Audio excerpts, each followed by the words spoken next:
Chris Nassetta has been with Hilton since 2007. He leads a team who manages over 6,000 properties with close to 1 million hotel rooms in 188 countries. There are 18 brands under the Hilton name, including Embassy Suites, DoubleTree, Hampton, and the storied Waldorf Astoria. Nassetta's leadership comes at a time of unprecedented challenges for travel and tourism as the COVID-19 pandemic has devastated the industry. Hi, I'm Jen Rogers. Thanks for watching. And Chris Nassetta, thanks so much for joining us. I have to just start on kind of a personal level. I have not been in a hotel since last January. Are you traveling right now? And if so, what are hotels like? I am. First of all, Jen, thanks for having me on. Great to be with you guys. I am traveling. In fact, I've been traveling not like I would have before. Pre-COVID, I probably spent 80% of my time on the road, as you would guess. I'm in the business of traveling all over the world.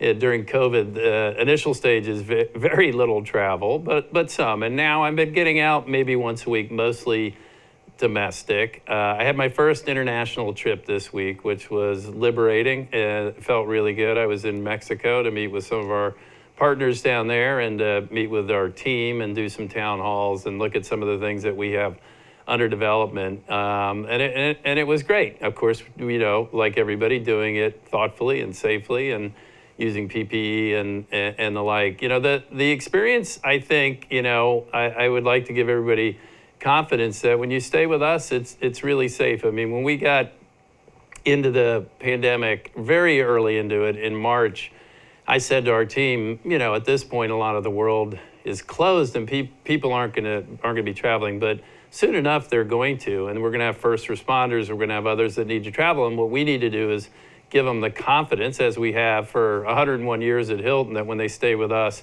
they're in a safe and secure environment. So we went out in March and started working with the Mayo Clinic and Lysol Dettol to try and come up with what we thought was the absolute best standard in hygiene and cleanliness for our hotels, the public spaces, the rooms, and the like.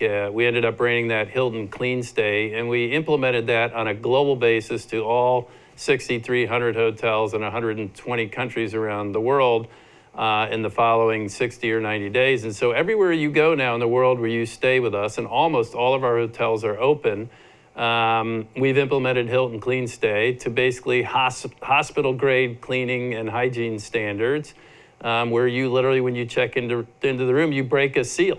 I think a lot of people have been surprised at how quickly some of the leisure travel piece has come back. Business, obviously, still having a tough time. What does the road back look like for business travel? Like what is it going to take to get people back on the road? It's interestingly, the pattern, while this is a different kind of crisis and an economic decline caused by a pandemic versus other declines, the pattern of how we're recovering is pretty similar, and that has been always that leisure is more resilient, and that business travel probably second, and then group and meetings business last because it's longer lead business. That is the case more dramatically so this time as compared to prior cycles, but reasonably similar.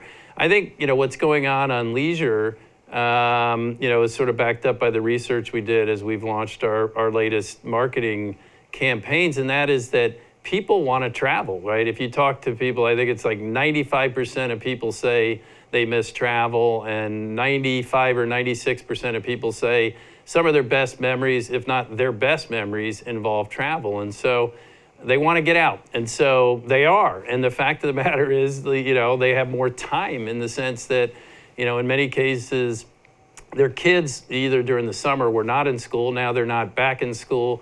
Many offices haven't opened and people are working, virtually. Kids are going to school virtually. And so people have a lot more flexibility with their time. So you put more flexibility with their time together with a burning desire to get out and travel and a burning desire to create new memories. And that's brought you a whole bunch of leisure business. The rest of the business, will take some time, but it is coming back. I mean, what's interesting is as we, come out of the summer season into the fall season, that's generally when you see a huge pickup in the business travel segment of the business and a big pickup in the group travel segment. And while we're not seeing the group will be on a much greater lag, people, are going to take some time, and I think it'll be largely post-vaccine before you're going to see people congregating that way. Business travel has started to come back. I mean, businesses are realizing they got to get their teams out. They have to meet with their partners. Their sales teams have to talk to people to generate incremental sales and the like. So while it's slow, there's no question in the fall season we've started to see some of the business travel come back. Still predominantly at this point, the demand is made up more of leisure. But you didn't ask the question, but I'll say it. I'm a big believer that when you wake up in 2 or 3 years, not unlike other crises we've been through, the demand patterns will look a heck of a lot like they did a year ago. In 2 or 3 years, it'll just take some time to get there. And this has been a big health crisis. It's created a lot of fear, and it's going to take time to sort of work through that. It's going to obviously take more progress on testing and vaccines and therapeutics and the like, and just more data and information. Which reality is that's what's happening. I mean, why is leisure up? Why are people willing to go out? Why is business travel starting to pick up? Because we have made, while we're not through the pandemic by any stretch, we've made progress. I mean, people do feel like vaccines are coming. Certainly the therapies and the ability to treat the disease, we've made huge advances. And there's a lot more data where people can assess their risk depending on, their own individual circumstances. So if they're young, and they don't have pre-existing conditions, and are in very good health, at this point, I think there's enough data in where people are saying, okay, if I'm responsible, I actually can start to have some, greater level of mobility. And I think, that we will continue, I think, to see people more and more look at the data, make their own individual assessment. And then ultimately, I think, if and when, and I think it's more a when than an if, you get to, point of having vaccines that are, hopefully multiple vaccines that have a reasonable level of effectiveness, I think you'll see a step change. Meaning, I think there is a huge amount, and certainly our research suggests it, and I think common sense suggests it. There's a huge amount of pent-up demand. People love traveling; they want to get out. And by the way, even business travel, people like business travel. It's a break from the monotony in some cases of their work, and they need to be effective. Not everybody, but many people in their jobs, it's really hard to be effective without, some face-to-face interaction. So there's a huge amount of pent-up travel demand building. And I think the deeper, the further we get through the crisis, the more of that will be released, as people judge it. And I think vaccines, ultimately help create a step change in mobility. How important is in the travel and leisure ecosystem are airlines to your business? I know you can only really control your business, but I'm curious because I was actually looking at going to California the other day, and I covered this, and I could not believe how many flights have been cut. So if I even wanted to go on a business trip, how difficult it would be. Well, at the moment, what's interesting and but not surprising, given that the bulk of the demand thus far in the recovery has been leisure, as we already talked about, and it's not just been, it's been a lot more drive to. So the majority of the business at the through the summer and so far into the fall, has tilted towards drive to business. But if you go back a year ago and look at through the past, decades. And I think if you fast forward, as I said, a couple of years when demand patterns normalize, the majority of the business for us, people are coming by planes. And so, the short answer to the story is airline business is critical and important infrastructure for our industry. Do you think that we need more stimulus coming from the government for the travel and leisure industries? Yeah, well, yes, okay. Let me unpack that a little bit. I think it's pretty clear to me and most that we need additional stimulus to the economy, period, okay? Now, we need it in the travel and tourism space because we've been one of the hardest hit segments of all segments. I mean, obviously, mobility strikes at the heart of our business. When you shut the whole world down and you have no mobility, you have no revenues in the travel and tourism business. And so we have been, while we have some mobility now and things have recovered a bit, as we've described, we have a long, long way to go. And we have been dramatically impacted as an industry. And so we need it broadly, we need it specifically for our industry, and the places that we need it, I think, do, largely sync up, maybe with an exception, meaning, and what's being worked on in terms of figuring out continuation of unemployment insurance so that we're taking care of frontline team members that are most in harm's way. We need to continue to do that. Small business, creating a bridge so that a liquidity crisis doesn't turn into solvency crisis for a huge number of small businesses. Our business of all the ownership of all these hotels all around the country and around the world, for that matter, is not all small business, but it is the majority of it is small business, and they're dying, and so they need a bridge for liquidity. The other thing that is ultimately needed as we get to the other side of the health crisis, and is very specific, those first two things I think are broader, unemployment insurance, continuation, bridge of liquidity for small business. That, what is needed ultimately for our business too is a stimulus that gives people the right incentives to want to start traveling again when we get a little further in the health crisis and people feel like they can do it safely. That's probably, rationally on the other side of more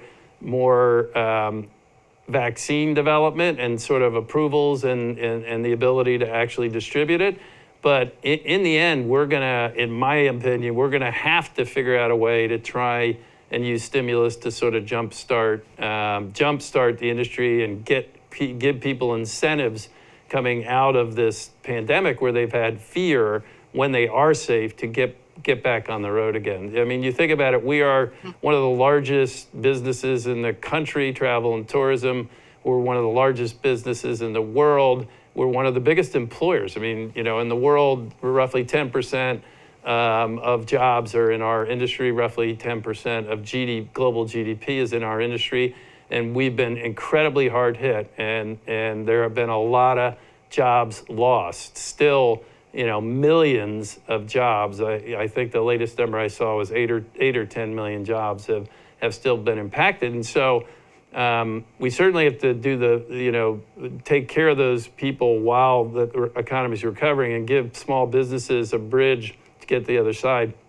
But ultimately, if we don't create some form of stimulus, you're going to have a lot of people unemployed for a lot longer. Chris, we're going to have to leave it there, but I just want to ask you one more question, just real quick. As you said, 95% of travelers in your survey are missing travel right now. I am missing the breakfast buffet. I want to know what you miss the most. You're missing the breakfast buffet. My wife hates the breakfast buffet, but a lot of people do love the breakfast buffet. You trust me, there is a way to do it safely, and ultimately you will be able to enjoy your breakfast buffet once again. I think it may take a little time, but I'm reasonably confident that as we get into 2021, maybe the second or third quarter of 2021, you'll be able to enjoy the breakfast buffet once again. At this point, just to make sure that we are being super careful on hygiene and cleanliness, given where we are with the pandemic, we've sort of modified food and beverage a bit to address those issues. But we have developed some ways where we think we can give you what you want and do it safely. And hopefully next year you'll be back at in the buffet line, filling your plate up. Yeah, if you need me to talk to your wife, no problem. I can sort that out and tell her all the. I know. I don't know what it is. She's, somehow she doesn't like it, but she does like mini bars. Who doesn't? All right, Chris Nassetta, great to get a chance to talk with you. Good luck on the future, and stay in touch.